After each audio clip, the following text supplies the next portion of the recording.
Welcome to another In Wheel Time podcast, a 30-minute mini version of the In Wheel Time car show that airs live every Saturday morning, 8 to 11 a.m. Central. More details.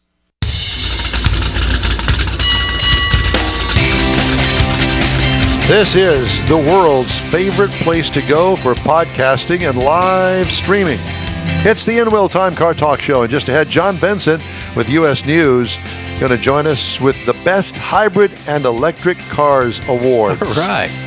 Mars has This Week in Auto History. I'll get you caught up on the stories making headlines. Howdy, along with Mike out of This World Mars. We always need more Jeff Zekin and our chief engineer, David Ainsley. I'm Don Armstrong. Glad you could join us on this Saturday, as I mentioned. It's a beautiful day here in Houston, probably about 90 degrees for the high temperature this afternoon. Somewhere around there, yeah. Yeah, and lots of sunshine. It's supposed to rain tomorrow. Hopefully not 90, but it'll be there. It'll be, so close. Yeah. With the humidity, it'll be about 98. Well, thank Mr. Downer. You're welcome. Debbie Downer, right down there at the end of the dais. Michael Downer. It's the kind of day it's been. It started off that way, didn't it, for you there, Mr. Mars? Yeah. Hey, he brought it back. He brought it back to life in 38 minutes. Yeah, 38 minutes. Okay, there's that. Joining us now from U.S. News and World Report, John Vincent. John, hey, it's good to see you. How you been, my friend? Just returned home from Texas. Oh. Did you? What were you doing? Where were you going? What happened? I was at Fort Worth driving the 2025 Genesis GV80. Really? You know, we don't get invited to anything anymore, even Texas events, so we don't know. How do we fall off the radar on that, Mr. We got Mars? some warrants out up there. Well, that's what it is. County. The warrants. Yeah. The county. Okay. You got to look at the court orders to figure that out. That's it.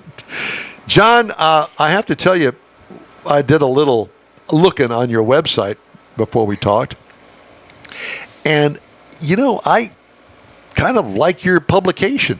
Thank you. Well, I have to tell you this, that, you know, back in the day, I've been in the news business a long, long time. Long time. There was print, and then there was broadcast. Well, I was on the broadcast side. Tablet and stencil. We didn't know those print guys. Rock yeah, what do chips. they know? And, you know, you go to the doctor's office, and there'd be U.S. News and World Report, and you just kind of like, okay, well, I'm in the news business. We don't do it. So we don't get the hard copy anymore. I don't see the hard copy anymore, but I'm going, the website, look at all the stuff they've got on there. It's current. I like it.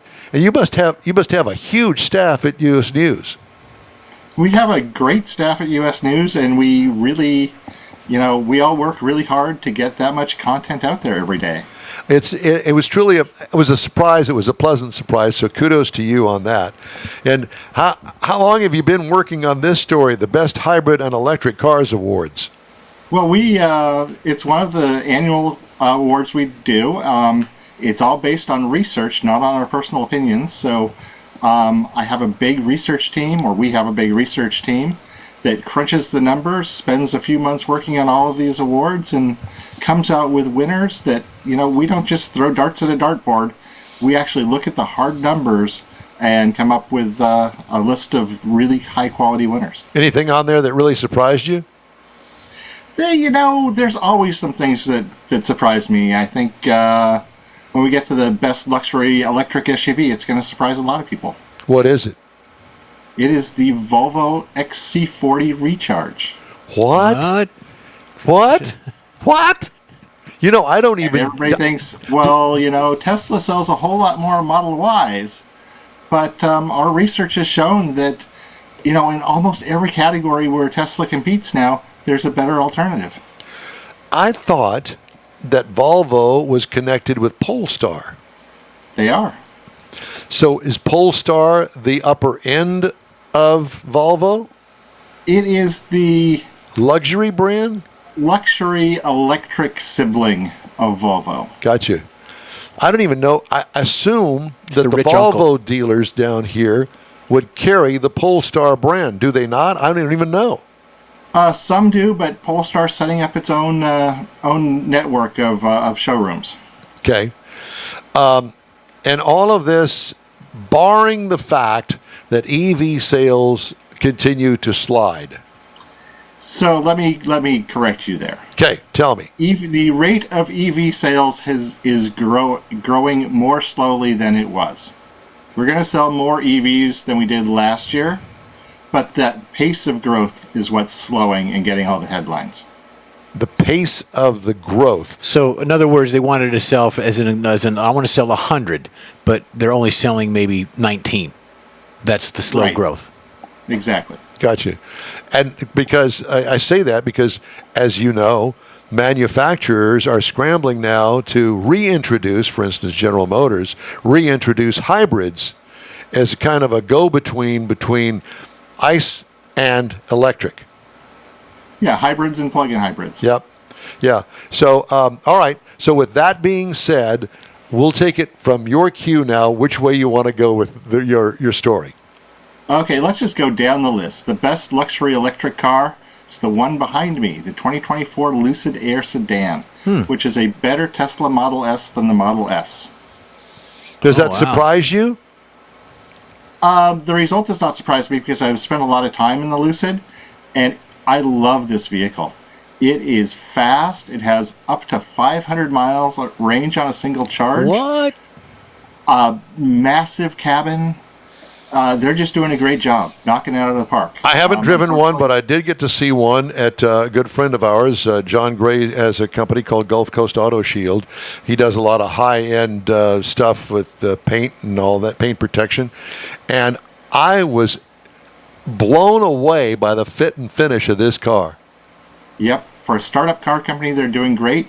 They just need to get on people's radar that they exist. Yeah. You know, there's a thing called advertising, and it just so happens that your company and this company, we offer that. We do. Hello. Just saying. Okay, what's next? Well, we just talked about the XC40 Recharge, the best luxury electric SUV. Best electric SUV in the non-luxury segment, Hyundai Ioniq 5. I've been seeing I a hear, lot of them. yeah, I hear a lot of good things about that. Yeah, I've been seeing a lot of them too. Yeah, it's one of those vehicles that it's like, is it really an SUV? But when you open the hatch and see how much cargo room it has, it's like, okay, yeah, I guess it's an SUV. Gotcha. Okay. But its platform mate won the Best Electric Car Award, and that's the Hyundai Ioniq 6. So it's kind of a crossover, if you will. The platform underpins everything that they're doing. Right. The wonderful thing about an EV platform is it's like a skateboard. You can put any box on top of it you want. So that platform is the Ioniq 5, it's the Ioniq 6, it's the Genesis GV60, it's the Kia EV9, Kia EV6. All it is a substrate that you build on. And I assume that they offer different battery packs and levels of range. Yep, they do. And electric car, you can make that platform front-wheel drive, rear-wheel drive, all-wheel drive by just changing out the motor configuration. Yeah. Wow. Yeah. Well, and that's really what the whole industry seems to be going toward, is the availability and the configurability of all of these EVs to make, hopefully, a price for everyone, although that seems to be a big hiccup right now with the price of the EVs being so much more, although they're getting closer to general ICE vehicles. They're still pricey. They are still pricey, that's for sure. Yeah. And your value at the other end of the equation is also kind of iffy because nobody knows what a used EV is going to be worth in 3 or 4 years. Yeah. And that they're just now beginning to get those back on used car lots because of leases and that sort of stuff, when the popularity of them really started to catch on. Yep. Yeah. Okay, what's next on the list? Let's talk about the one that's most important to you gentlemen in Texas. Tell me. Best electric truck, Ford F-150 Lightning. No. But does it have any real competition? Sure it does. The Chevy Silverado EV is coming out. There is, that thing that they build in Texas, the Cybertruck. You can question whether it's actually a truck or just, a large Tonka toy. It's interesting you should say that. I saw my first one just a few weeks ago, on the road in our neighborhood out here. Oh. And I'm going, that in person looks actually more weird than when you see pictures of it. Well, we were on the way on the Hot Rod Tour Texas, and that big car carrier had 3 of them on it. Yeah. And you were behind me, and I was trying to get pictures of it as we're driving. I did get a couple quick ones, but 3 of them on a car carrier heading westbound on 290 going towards Austin. Well, I will tell you this, that our buddy, as I mentioned, John Gray at Gulf Coast Auto Shield, he has a couple over there at his facility right now that he is wrapping. And so they're going to have color on them. And he said it's quite interesting to take, the bumpers off of it and the wheel well openings and that sort of stuff, because those have to be painted, literally painted, where the rest of it can be wrapped. But it's an interesting process because you're working on stainless steel. Yeah. Right. So anyway, And continue there's another on. major player. We divert, and I'm sorry, but That's please okay. please continue There's on. another major player in the pickup market, and that's Revving, which is making a great product. It's the difference between the F-150 and the Revving is the Revving is an electric vehicle that happens to look like a pickup truck. The F-150 is a pickup truck that just happens to be electric. Interesting. So the Revving was made to be a pickup truck, but it didn't look like one. How do you figure that? So it's, that skateboard platform again, you can put any body you want Right. on it. So it started out as an electric vehicle, and they made it into a pickup truck. I got you. Okay, as opposed to retrofitting a Right. pickup truck with the electric capability. Got Exactly. you. Okay, I got your point. All right. What else? So let's go to plug-in hybrids, which are kind of a bridge technology between pure electrics and gas vehicles. Essentially, they're electric cars for short trips, gas cars for long trips. Best luxury plug-in hybrid, Volvo S60 Recharge. Volvo and Polestar seem to be gathering all the big getting awards some here. steam going. They, Volvo, the S60 Recharge is a true sleeper. It doesn't look like it should be fast. It is, oh my gosh, fast. Oh. It's the fastest Volvo you'll ever drive. I mean, it's a blast to drive. And it's a Volvo. And those phrases don't normally go together. Nope. Let's talk about the best plug-in hybrid SUV, and that is the 2024 Kia Sportage plug-in hybrid. Does that surprise you? There are some really good players in that market. It's Tucson stablemate. They're fantastic for commuters because you can do your whole commute on electric alone, and then when you take that long trip on the weekend, it just switches over to gas, and you don't even notice the difference. Interesting. I have had several plug-in hybrids. They're okay.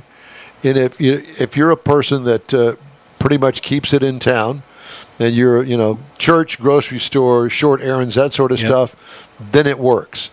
But the premium that you have to pay for that capability kind of outweigh. If you're going to go that far, might as well go all the way and just get you a hybrid. Well, I actually own a plug-in hybrid, and it's a year and a half old, and I just put my 6th tank of gas in it. 6th? Only because I had to, because it requires you to burn off the gas tank every 91 days, so the gas doesn't get stale. Right. But it covers my wife's commute, so she drives it back and forth to work and plug it in at night, and it's has a full tank the next morning. Well, like I said, I mean, if that's what your commute includes Allows the you that. capability of using up the battery in that commute, and you can go home and plug it in at night, I get it totally. And when we purchased ours, it qualified for the full $7,500 federal tax credit. Oh wow. So the price difference was negligible at that point. Got you. I understand. Yep. That's all changed though in recent months. It has. It's going to get better because we're getting more and more domestic battery production, so more and more cars will qualify again. But right now, very few cars qualify for the full incentive. What's next on the list?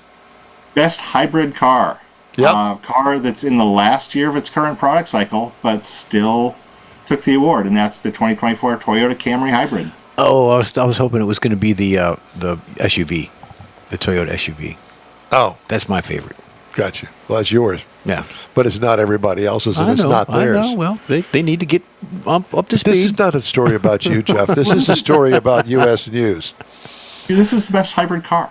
You might be surprised because there's another SUV from Toyota that comes up here in a minute. Well, keep talking. But it is not the best hybrid SUV. The best hybrid SUV is the Tucson Hybrid. Oh. So it won both the plug-in hybrid and the hybrid awards. It's still a good-looking vehicle. Hyundai and Kia are kicking it, aren't they? They are rocking it right now. They're doing a great job. Yeah. All right. And finally, the best luxury hybrid, Lexus NX Hybrid. It has, that Toyota hybrid system that we've all grown to, know and love over the last couple decades. The Prius, Toyota namely. hybrids well. Yeah, the Prius, namely. Yep. Yeah. Interesting. And a few of them surprise me. The Polestar, the Recharge. It's like, Revving. hello, what do you don't advertise? How are they reaching the public with these? Because nobody knows Word of about mouth. them. I'm sorry? Word of mouth. Word of mouth. And that's what's leading the growth in EVs. Is when your neighbor gets one and you see it and you ride in it, then the likelihood that you're going to buy an EV goes up dramatically. I'm sure it does, yeah, no doubt. Well, I have to tell you, I had an experience with an EV just recently, and my problem, and we are in the greater Houston area, and you would think that there would be lots of places to get a fast charge. Wrong. I spent 3 days and 3.5 hours trying to find a fast charge that worked. One, to find one, and then one that worked, secondly. Yep. That's the Achilles heel right now. That's exactly what it is. And now that Tesla is pulling out of expanding their charging network, they've closed down that section of Tesla, and I don't quite understand that, but that doesn't really help the issue. Well, everybody else is still expanding theirs, which will help, but it will help more slowly. With the adoption of the Tesla plug standard, you'll be able to charge anywhere. You won't have to find, the charging station with your plug on it. Right. That'll help in the long run. Yeah. And the more EVs that people are driving, the more funding that they'll have to build out the charging network. But it is still a huge problem. Well, the thing that I saw recently in the past week or so, how thieves would take the catalytic converters off of ICE vehicles. Now they're taking the actual plug mechanism, they're cutting that off of the charging stations wherever they are. They're taking the plug, they're stealing the plug. What? I don't know why. There's I don't a know if lot they're. of copper in that. I don't know if board. they're gonna Jeez. add it to their 110 and plug it in. I don't know what they're gonna do, but that's what the latest crime scene is they're taking the cotton picking plugs. Great. Yeah, but is it? Yeah, in order to get the power to the car, that cable has to be really big and really efficient. Yeah. So it's really high quality metals in there that thieves are stealing for the metal. Yep. I'd be afraid that the thing was on while I was hacksawing my way through that 4-inch diameter pipe. Exactly. Well, John, it's always great to talk to you, my friend, and thank you so much for joining us today and giving us the latest from U.S. News and World Report. Appreciate it. Thank you for having me on. You bet. Thank you. Thank and you, I John. encourage everybody to check out their website as well. And but before you go, John, I did want to mention that you can get to that report for free. Yes. Everything at usnews.com is for free. Awesome. Well, that's Just saying. Just saying. That ought to get you at least a couple of more subscribers. Thanks again. We'll talk to you again soon. Thanks, John. Thank you. All right. He's a wealth of information. Yes. It really is. You are on the In-Wheel Time Car Talk Show, and we thank you very much for riding with us today. We've got more coming up right after these words. Pro-Am Auto Accessories has been serving Houston's auto enthusiasts since 1984, providing world-class products for sports cars, European sedans, and American muscle. Pro-Am is known as the place to go to find exclusive and hard-to-find parts and accessories. Pro-Am is one of the very first distributors in the USA for brands such as Recaro, Redline, Momo, Corbo, and Simpson. Located in the heart of Houston's premier retail and service corridor, the Galleria area, Pro-Am's walk-in storefront includes an 8,000 square foot warehouse, showroom, and installation bays. Pro-Am not only sells parts and accessories, but also offers installation and service. Pro-Am is now reaching a worldwide audience through Pro-Am.com, taking its local reputation to the rest of the world. At Pro-Am Auto, you'll be dealing with a small group of professionals who truly want to help you with your automotive needs. If you don't see what you're looking for on the website, call and Pro-Am will lend you a hand. Pro-Am Auto, 6125 Richmond at Green Ridge in Houston's Galleria area. Call them at 713-781-7755. Want to feel good about something special you did for someone special? In-Wheel Time and the original Lupi Tortilla group of Tex-Mex restaurants have joined together to help a very worthy cause, God's Garage, a Christian-based 501c3 charity. We know there are lots of places and organizations out there where you can donate a car, truck, or SUV, but we're asking you, our car enthusiast family, to consider donating to God's Garage. Visit godsgarage.org and learn about its mission, the women that have been helped, how each one is screened, and about their Restore You program. A car donation is an easy way to make a difference in the lives of others. God's Garage needs good operating vehicles, but will take all types in working and non-working condition. Make your heart and soul feel good by donating your gently used vehicle and help support single mothers, widows, and wives of deployed military at godsgarage.org. Welcome back to the In-Wheel Time Car Talk Show. We have This Week in Auto History, Mr. Mars. Do you happen to have that? I just happen to have it. Wow, it's a miracle. Let me bring that rascal up for you there, buddy. I appreciate it. So it was quite a few things happened this week. Some very interesting stuff this week in auto history. In 1879, George Selden files the first U.S. patent for the automobile. Now, what he did, he filed the patent for an internal combustion engine, and part of that is, what are you going to use this for? So he had to show an application of the device, and it was on a four-wheel What's vehicle. this man's name? George Selden. George. It's another George in our life. Yeah. And this was 8 years before Mercedes did their patent on their motor wagon in Germany. Now, he finally had to do some more things and process it and everything, but he finally got an actual automobile patent in 1895. First one in the United States. Then, this week in auto history, 1914, Irwin Cannonball Baker starts first country... He looks like a cannonball, doesn't he? First cross-country run on his motorcycle. He beat the original time by 9 days. It was 11. Yeah, by 9 days. And a journalist said that he was faster than the Cannonball Express train. That's how he got the nickname of Cannonball, which is exactly where the Cannonball Run comes from. And clearly the man hadn't eaten in 9 days, because look at him. Looks like a bean. And there's a movie out called The Fastest Indian about a guy that runs on an Indian. It's a great movie. You should check Indian it out. motorcycle. Yes. Let's clarify that. Yeah. Then in 1928, Chrysler announces the DeSoto. Oh, Lord. And it was, now the name for the DeSoto came from a Spanish explorer who became the first documented European to cross the Mississippi River. Juan, he took a lacatada. Then, in This Week in Auto History, in 2016, was the first autopilot death. First person was killed whenever their vehicle was on autopilot. Joshua Brown became the first driver, technically, to die while using hands-free driving technology in the modern age. Tesla declined any comment on the accident. On a resume. Yeah. And also, coming up this week in auto history, the In-Wheel Time program was created. That's right, it was. 2011, if I'm right. Yeah. Yes. The date was May the 7th, 2011. Well, that's close enough. Yeah. Well, this week in auto history. Yeah. There you have it. Well, How thank about you that? very much. Thank you for reminding me of that. Yeah, we forget that, don't we? We had a discussion about that. whether it was April or May. Without so- you, yeah. we It was figured May. that. May the 7th. And I don't think you weren't on the first show, were you? No, Yeah. that was like a I was. 1 hour thing on Look an at AM me. Look at station. how haggard I look. This is all that I've been through all these years. Haggard. Haggard. But not too many you people what. can say they're still around after 13 years of doing Yeah. it. Well, that is true. Mm-hmm. I don't know what that means. I don't either. I'm pickled or stupid, one or the other. Pickle's We were coming later on this Pickled afternoon. last night. That's right. Yeah, you'll have to join us.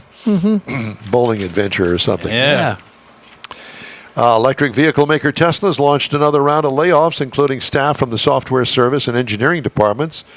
Electric reported on Monday, citing emails and sources familiar with the matter. The move comes after Elon disbanded its EV charging department. Uh-oh. Stay tuned. Penske plans to invest $6 million and add up to 130 jobs in suburban Detroit for a custom paint factory for new special edition vehicles by Ford Motor Company and possibly other automakers. Company intends to build a state-of-the-art painting facility, 115,000 square foot. They're going to also have a building for its wet painting program, which involves disassembling parts of a vehicle, blah, blah, blah. Think black stripe down the middle of a Ford Mustang Shelby GT500 or Lincoln Navigator Black Label series, topped with black roof panels. And automated driving startup Wayve, W-A-Y-V-E, said Monday, it has closed a $1.05 billion funding round, Wow. signifying revived investor interest in the autonomous vehicle industry. That's next. Three of the tech sector's biggest names, SoftBank, NVIDIA, and Microsoft. It's coming and it's just around the corner. It's akin to a vehicular version of Chat GPT. Oh, boy. It's coming and it's right around the corner. Could you say that again? Chat GPT. No. The In-Wheel Time Car Talk Show will close things out in just a second. Tailpipes and Tacos is back. Memorial Day weekend. It's been a while, but the popular Tailpipes and Tacos Cruise-In returns to the Loopy Tortilla Tex-Mex in Katy, Saturday, May 25th. Bring your hot rod, classic, or modern classic to compete for one of the famous chili pepper trophies and get a free breakfast taco. Just make a donation of any size to God's Garage and Loopy's will match it. You'll be helping single mothers who need a set of wheels. It's been a year in the making, so don't miss this Tailpipes and Tacos Cruise-In, Saturday, May 25th, 8 to 11 a.m. Donate what you want to God's Garage and grab a free Loopy Tortilla breakfast taco. Tailpipes and Tacos only happens at the Loopy Tortilla Tex-Mex in Katy on the West Grand Parkway at Kingsland Boulevard, just south of the Katy Freeway. It's car show season, and what better way to kick it off than a free taco and camaraderie at Tailpipes and Tacos. Memorial Day weekend, Saturday, May 25th, 8 to 11 a.m. The In-Wheel Time Car Talk Show will be there too. Proceeds benefit God's Garage, weather permitting. Gulf Coast Auto Shield is having another car social Saturday morning, May 18th from 8 to 11. It's a car cruise-in like no other. Expect Ferraris, Lamborghinis, Corvettes, and the featured brand Porsche. Get social at this special cruise-in event. You'll also see Gulf Coast Auto Shield's private workshop and learn about their many products and services. Questions are welcomed.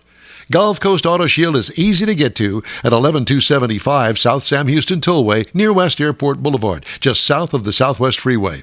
The Car Social featuring Porsche takes place Saturday morning, May 18th from 8 to 11. Tell your friends, and no matter what car you have, bring it and enjoy this rare opportunity to see some of Houston's finest rides. In-Wheel Time will bring its Car Talk Show there too, so join us for another Car Social at Gulf Coast Auto Shield, Saturday morning, May 18th, 8 to 11 at 11275 South Sam Houston Tollway, just south of the Southwest Freeway. Visit gcautoshield.com to see the show flyer for more details. Well, that's it for this week's In-Wheel Time Car Talk Show. Be sure and check out our website, inwheeltime.com. If you're not following us on Facebook, please do give us a like, tell your friends about us, and share our stuff with your friends. We'll keep you posted with the latest car stuff all week long. When you're looking for award-winning car talk, you can find the In-Wheel Time Car Talk Show 24/7 via the iHeartRadio app. Daily 30-minute podcasts are available from your favorite streaming provider. We post a new episode every day. And don't forget, we live stream this show on Facebook, YouTube, and InWheelTime.com every Saturday, 8 to 11 a.m. Central Time. The In-Wheel Time Sales and Video Technical Director is we always need more Jeff Zekin. For booking agent, video editor, and the man who always needs to tighten his belt, Mike Out of This World Marsh. Along with Chief Engineer David Ainsley, I'm Don Armstrong. We hope you'll join us again next week, where we'll be broadcasting from the 2024 Spring Social at Gulf Coast Auto Shield here on the In Wheel Time Car Talk Show. That's next Saturday, May 18th from 8 to 11 a.m. on all of our In Wheel Time Car Talk outlets. Have a great weekend. Stay safe out there.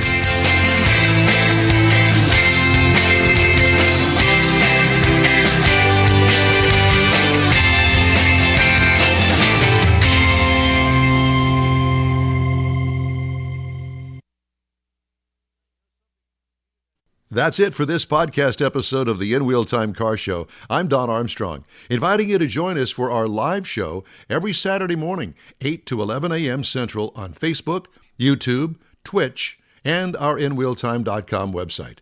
Podcasts are available on Apple Podcasts, Spotify, Stitcher, iHeart Podcast, Podcast Addict, TuneIn, Pandora, and Amazon Music. Keep listening, and we'll see you soon.